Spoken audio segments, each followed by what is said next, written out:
Good evening, here are tonight's top stories. Two men were stabbed while intervening in a domestic dispute in Georgetown. The body of an unemployed man was found in Montrose, ECD, and an elderly handyman was found dead in Bartica. Charges will be laid against minibus operators for operating without conductors, police warns.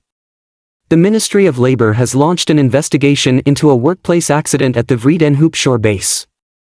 Residents in Dora have raised concerns affecting their community.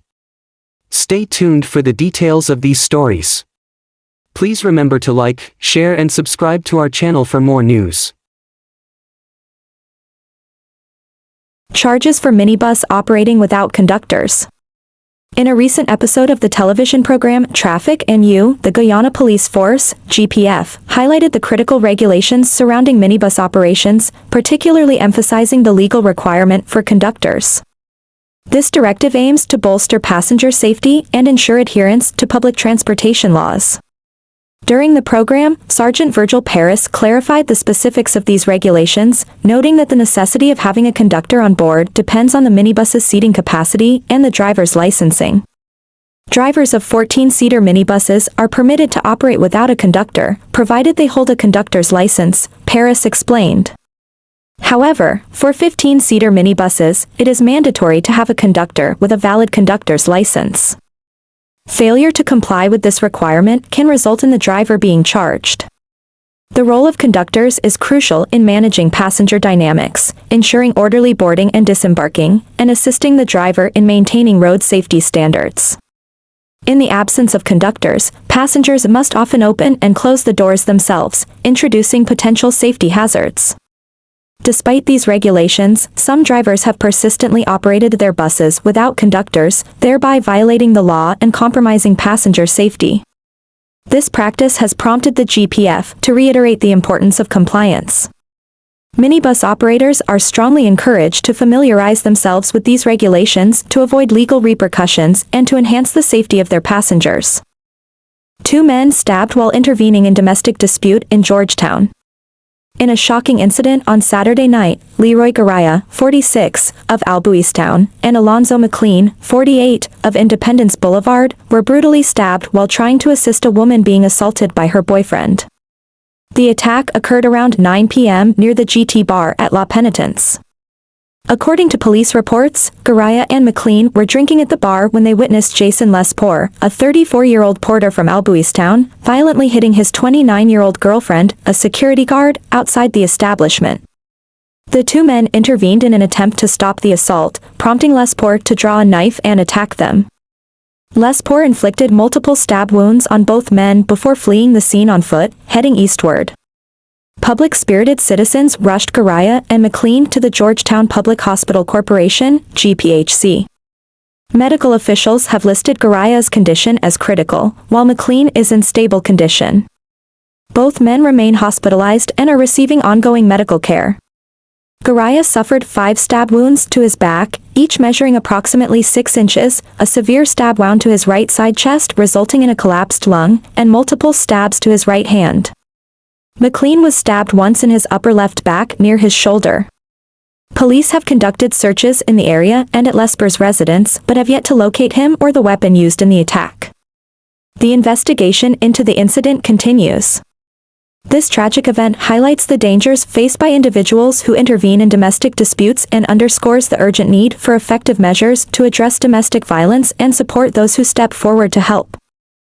Body of unemployed man found in Montrose, ECD.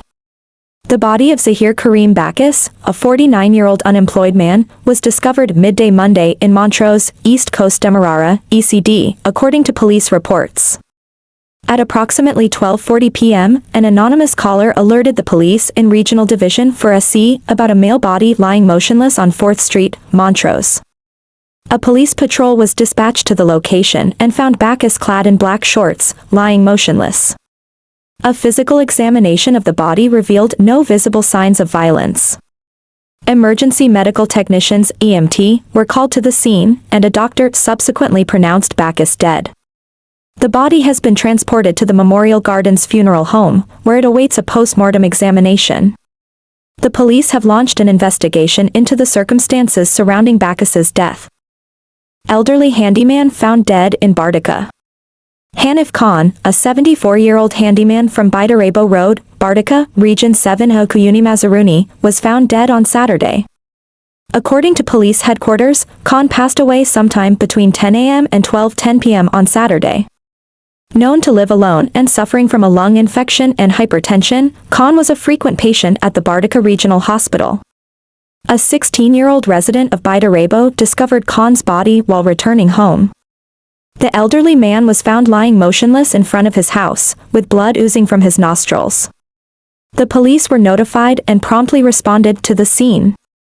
They found Khan barefoot, dressed in a brown shirt and blue pants. Despite the presence of blood, there were no visible signs of violence on his body. Khan's body was transported to the Bartica Regional Hospital, where a doctor officially pronounced him dead. The body has since been placed in the hospital's mortuary and will be transported to Georgetown for a post-mortem examination. Investigations into the circumstances surrounding Khan's death are ongoing.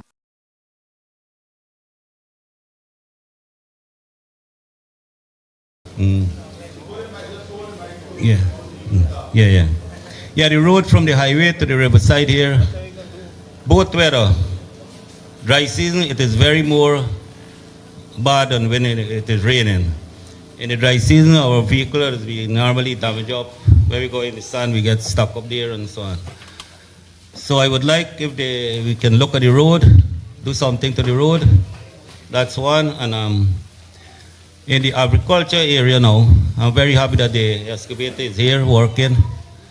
We know that in our country today, we have three types of work doing in the agriculture area, which is manually, chemically, and mechanically. So today we are very happy to have the machine there, which is mechanically, which would be able to do the work faster for us. Also, we'd like to ask if we can get some land clearing from the excavator also. Because rain is falling now. Is it 14 farmers? So what we will do is that we will help you to clear at between 2 to 3 acres each. Okay? We'll help the farmers to clear between 2 to 3 acres each. Also in the health area, I'm very happy that they have a doctor at Long Creek now, stationary permanently. But one of the things is that I would like that he should be able to have is that the equipment to do all the testing, like to do dengue, malaria, typhoid, and so on.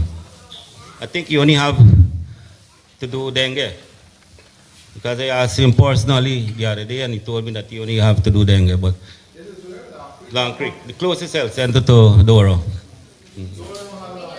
We have one here, but they only visit once or twice a month. So you don't have health workers? They only visit and go back out. We have anybody who we can train as a health worker?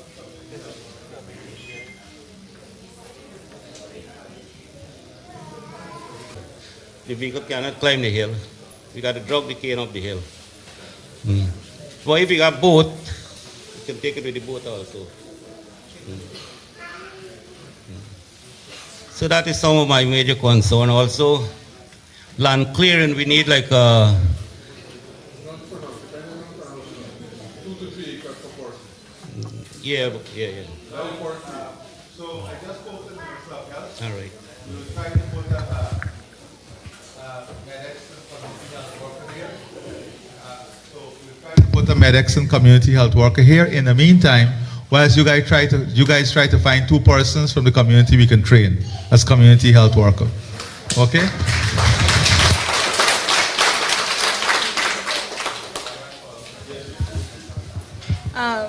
Mr. President, for the health workers too, they would need housing as well. So you can probably look into the dilapidated building they have there.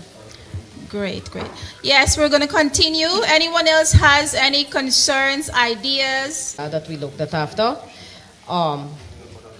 In relation to the farmers up the river, there is they have an issue with an access road there that is on a private property.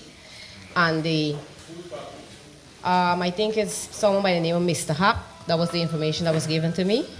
And they cannot, they have to come through the road here and then use boat to access the farm. And it's very difficult because if they bring in like the fertilizer, the plants and so, they have to bring it here, fetch it down the hill, then use a boat to take it to the farms. And if they have access to the road that is already there, they can reach to their farms via the road.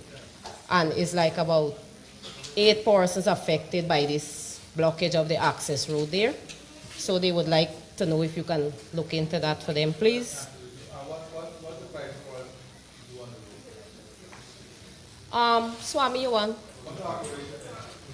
Private property, do some farming, but at the same time, yeah. It's a private farmer, but own the land and they don't need nobody to use the road to access their farm. The guy's right here presently now. So you could have a discussion with him. So you allow them to use the road? No, sir. Why? Because they want to bring heavy equipment through the road. So is your transport the land? Yes. Yes, sir. You have transport? Yes, sir. Right now we're farming the land. I'm trying to take care of the land, not the break. So you can't resist that? No, sir. One of the reasons why you want to know why you don't want we use the land, we just want to pass through. It's not like you can bring the machine every day through the land. The machine is just wants to go there to make a roadway towards our farm. And even though you don't want people to walk through the land, he threatened people already with that he can shoot them if you see anybody trespassing upon his land. So I'm glad you guys here. I like to bring that up to you because you threaten. I could let people. What is he doing? Where is this going? I would like access there because when we have to bring our produce and our things out from the farm. Why are you trying to be a bully? Sir, he using the government road for coming, can't he get in? And now nobody use you. We got an open, we can't get for plant land. Everybody got that. And you use the government road, so your road for coming. And that's not his road. And the road was there before he even exists. Mr. President, I was a small boy. At that time, me and Master Pasar was the headmaster of the school. Me and other school children built the road before they get the road. Yes. We built the road. The road already was an old road. We opened the road as school children for Guyana Pasar. We got fishing back. But how did they end up getting the road? The road passed through the private property, but he could still allow us to use it as access. No. But